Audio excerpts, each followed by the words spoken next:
ഓരോ പാട്ടിനെ കുറിച്ച് പറഞ്ഞാൽ ഓരോ പാട്ടും ഓരോ മൂഡ് ക്രിയേറ്റ് ചെയ്യണ സംഭവങ്ങളാണെന്നുള്ളത്. ഇപ്പം കളി വീട് ഉറങ്ങിയുള്ള ആ പാട്ട് എന്ന് പറഞ്ഞെങ്കിൽ നമ്മൾ ഒരു മലയാളിയും അത് കേൾക്കാതിരുന്നിട്ടുണ്ടാവില്ല. അത്രയും നമുക്കിങ്ങനെ ഇപ്പോഴും ആ പാട്ട് കേട്ട് കഴിഞ്ഞാൽ കരഞ്ഞു പോകുന്നുള്ളതാണ്.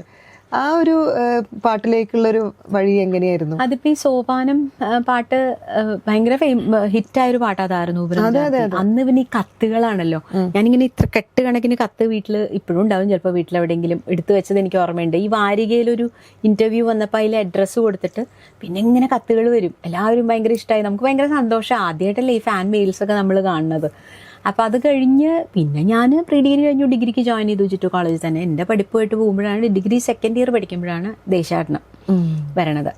അപ്പോൾ അത് ഇതേപോലെ പെട്ടെന്ന് വിളിച്ചപ്പോൾ അങ്കിൾ ഇങ്ങനെ ഇൻഫോം ചെയ്തപ്പോൾ ഞാൻ എൻ്റെ ഒരു കസിൻ്റെ വീട്ടിലാണ്. അവിടെ നിന്നൊക്കെ കെട്ടിപ്പൊക്കി സ്റ്റുഡിയോയിലെത്തിയിട്ട് അവിടെ ഇങ്ങനെ റെക്കോർഡിങ്ങിന് ഇരിക്കുമ്പോൾ അപ്പം ഞാൻ കൈതപ്രങ്കളായിട്ട് എനിക്ക് നല്ല പ്രോഗ്രാംസ് അപ്പോൾ അങ്കിളാണ് ഈ ദേശാടനത്തിന് ഇങ്ങനെ ചെല്ലാൻ പറഞ്ഞ് വിളിച്ചു.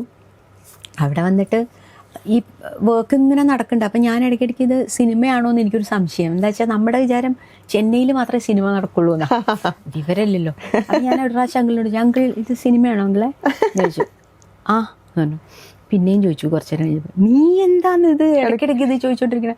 എന്നോട് പറഞ്ഞ സിനിമയാണ് മോളെ, അത് ഇവിടെ ചെയ്യണമെന്നേ ഉള്ളൂ. ആദ്യമായിട്ട് പൂർണ്ണമായിട്ടും കോഴിക്കോട് ഭാഗത്ത് ഇത് ദേശാടനം.